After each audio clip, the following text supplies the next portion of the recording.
Di video sebelumnya kita sudah berhasil mengkonfigurasi server Node.js ke bot Discord. Nah, di video kali ini kita akan menginstal bot Discord itu ke server Discord kita. Gimana caranya? Itu teman-teman bisa ke discord.com developer application, lalu teman-teman bisa ke menu installation, dan teman-teman scroll ke bawah, di bagian Google install, itu teman-teman tambahkan bot. Jadi bot ini bisa diinstal di server kita. Dengan catatan dia harus diberi permission. Nah, untuk permissionnya itu ada banyak. Untuk saat ini, teman-teman berikan saja permissionnya administrator. Jadi bot ini bisa melakukan apapun di server kita. Kita simpan. Nah, setelah itu, diinstal link ini, teman-teman cukup copy aja linknya. Teman-teman paste di browser. Nah, maka kita akan langsung di redirect ke halaman pendaftaran botnya ke server kita. Di sini kita pilih add to server. Lalu di sini kita pilih servernya. Kita continue, authorize. Oke, bot kita sudah berhasil kita install di server kita. Kita bisa langsung ke server Discord kita. Nah, di sini ada pesan bot express just showed up. Nah, di sini berarti bot express ini sudah terinstall. Tidak sampai di sini, kita perlu mendaftarkan komen-komen dari bot ini sendiri. Sebagai contoh itu misalnya kayak bot Coderpedia ini, ketika kita ketik info, maka ada komen info dan description-nya. Gimana caranya? Itu teman-teman bisa kembali ke project Node.js-nya. Lalu di project Node.js ini teman-teman buat satu file baru, itu namanya comments.js. Nah, ini teman-teman bebas sih nama filenya apa. Setelah itu, teman-teman menginstal satu dependensi lagi, yaitu Axios. Axios ini fungsinya sama seperti Ajax kalau di front end. Nah, tapi Axios ini digunakan di back end. Langkah selanjutnya, itu kita mendaftarkan komen-komennya. Gimana caranya? Teman-teman bisa langsung ke dokumentasi Discord botnya. Nah, di sini teman-teman bisa cari registering comments. Nah, di sini dikatakan bahwa untuk cara menginstal komen itu ada dua cara, yaitu global comment dan guild comment. Untuk saat ini kita pilih yang global comment saja, teman-teman. Nah, di sini ada beberapa application comment object, yang mana yang perlu teman-teman perhatikan itu hanyalah namanya, lalu description, lalu di sini konteks dan integration type. Nah, untuk detailnya teman-teman bisa baca sendiri. Oke, aku kembali ke project Node.js-nya. Itu aku langsung aja mendaftarkan komen-komennya. Gimana caranya? Itu pertama kita buat dulu nama komennya, cons info bot. Teman-teman bebas ya mau memberi nama apa. Nah, di sini itu variabelnya objek ya, teman-teman. Seperti yang dijelaskan di dokumentasinya. Nah, yang perlu teman-teman isi dari key-nya yang pertama itu adalah name. Name-nya itu ketika nanti kita membuat slash, nah itu otomatis keluar komennya apa saja. Nah, itu letaknya ada di name. Name-nya misalnya info bot. Description. Description ini adalah deskripsi dari komen kita. Ini adalah info dari bot. Nah, yang kedua itu konteks.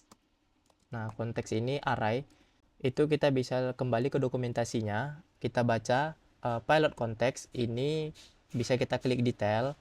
Nah, turun ke bawah. Nah, di sini ada interaction context type. Context type-nya ini apakah interaksi bisa digunakan di server atau hanya ketika kita direct message atau ketika di private channel. Untuk saat ini kita pilih saja 0, 1, 2, 0, 1, dan 2. Kita masukkan saja semuanya. Lalu yang kedua itu kita masukkan lagi pilotnya integration types. Nah, integration types ini kita baca lagi di dokumentasinya.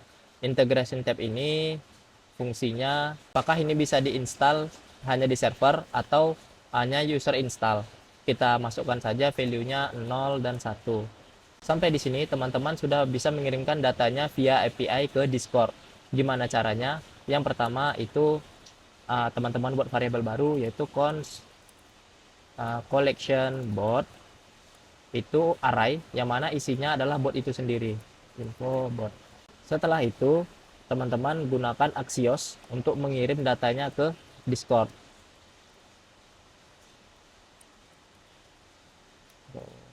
Oke. Nah, di sini kita gunakan Axios, cons Axios sama dengan require Axios. Cons send data. Nah, di Axios ini ada beberapa payload juga yang perlu kita kirim. Ada beberapa data yang harus dikirim, yaitu, nah, di sini kita bisa mengirimkan pertama URL. URL-nya apa? Nah, untuk URL kita bisa lihat di menu. Kita kembali lagi ke registering comment. Nah, di sini ke global comment, kita scroll aja ke bawah. Nah, ini ada contoh cara menginstal komen-komennya. Ini kita copy saja. URL-nya kita copy saja. Di sini ada my application ID. My application ID itu apa? Yaitu adalah variabel application ID di env kita. Nah, kita bisa langsung aja menambahkannya dengan cara seperti ini. Proses env application ID. Nah, teman-teman perlu perhatikan juga kalau untuk mendefinisikan stringnya itu aku nggak pakai petik 1 atau petik 2, tapi aku menggunakan backtick.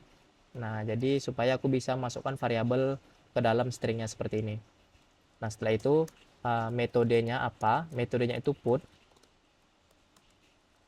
Dan selanjutnya itu kita kirim headers. Nah, headersnya itu apa isinya? Yaitu authorization. Nah, di sini kita masukkan token dari bot kita itu. Itu untuk tokennya bisa kita lihat di env, yaitu bot token. Yang mana cara mendefinisikannya, kita mengetikkan bot, lalu proses env bot token. Nah, lalu kita tambahkan lagi tipe konten kita apa, konten type itu kita isi aja application JSON, karena kita mengirim data berupa JSON. Nah, selanjutnya kita kirim data-data yang dibutuhkan ini. Data sama dengan collection bot. Nah, return send data.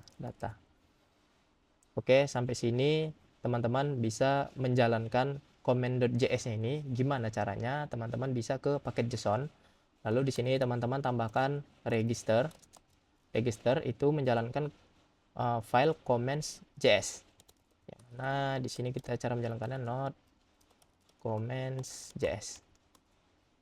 Nah, kita ke terminal, kita jalankan npm run register. Oke, di sini ada error ya teman-teman, unauthorized. Nah, unauthorized ini kenapa? Ini karena header authorization yang kita kirim itu salah. Nah, ternyata kenapa salah? Itu kita belum mendefinisikan .env-nya di file comment.js ini. Jadi kita tidak bisa memanggil variabel yang ada di folder env. Gimana caranya supaya bisa? Itu kita jalankan require .env config. Oke, kita jalankan lagi npm run register.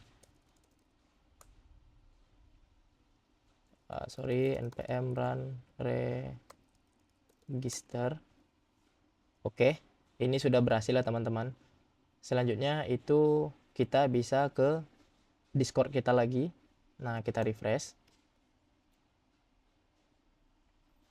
Kita lihat di bot express, kita klik, kita open app. Nah, di sini sudah ada satu komen yang kita daftarkan, yaitu infobot. Yang mana infobot itu kita daftarkan dari sini. Name infobot dan description-nya itu adalah, ini adalah bot. Ini adalah info dari bot. Nah, ini description-nya. Coba kita send. Nah, ini bot express didn't respond in time. Kenapa dia tidak merespon? Karena memang responnya belum kita buat ya teman-teman. Gimana cara buat responnya? Itu kita bisa kembali ke bentar, kita bisa kembali ke index.js. Nah, di index.js ini, di dalam endpoint interaction ini, kita coba console log dulu, console log, rect body, kita jalankan servernya. Nah, kita coba lagi kirim info bot. Nah, di sini kita bisa melihat apa saja request yang dikirimkan oleh Discord itu. Pertama kita lihat dulu tipenya, yaitu tipenya 2. Nah, tipenya 2 if rect body type sama dengan interaction type. Kalau 2 itu application comment ya. Nah, di sini kita kirim responnya ke Discord. Nah, bagaimana caranya? Yaitu res send. Di sini ada 2 variabel yang harus kita kirim. Nah, mungkin kita bisa lihat dokumentasinya aja di bagian receive and responding. Di bagian responnya itu kita cek. Ntar, nah ini untuk respon interaction itu ada 2 objek yang harus kita kirim. Yang pertama adalah type, yang kedua adalah data. Nah, untuk type ini kita bisa buka dulu. Nah, di sini kita pilih channel message with source, yaitu untuk merespon interactions with message. Kita masukkan aja type itu interaction respond type, channel message with source, dan satu lagi itu yang perlu kita tambahkan adalah data. Nah, data ini adalah objek.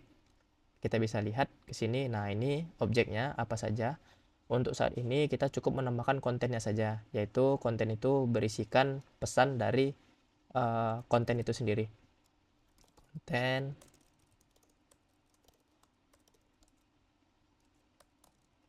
Nah, kontennya kita tambahkan aja. Ini adalah bot Discord yang dibuat pakai Node.js. Kita refresh lagi. Nah, kita coba jalankan lagi di Discord kita. Buat komennya info bot. Nah, setelah kita kirim, maka bot kita merespon ini adalah bot Discord yang dibuat pakai Node.js. Nah, itu menampilkan konten dari pesan yang kita buat tadi.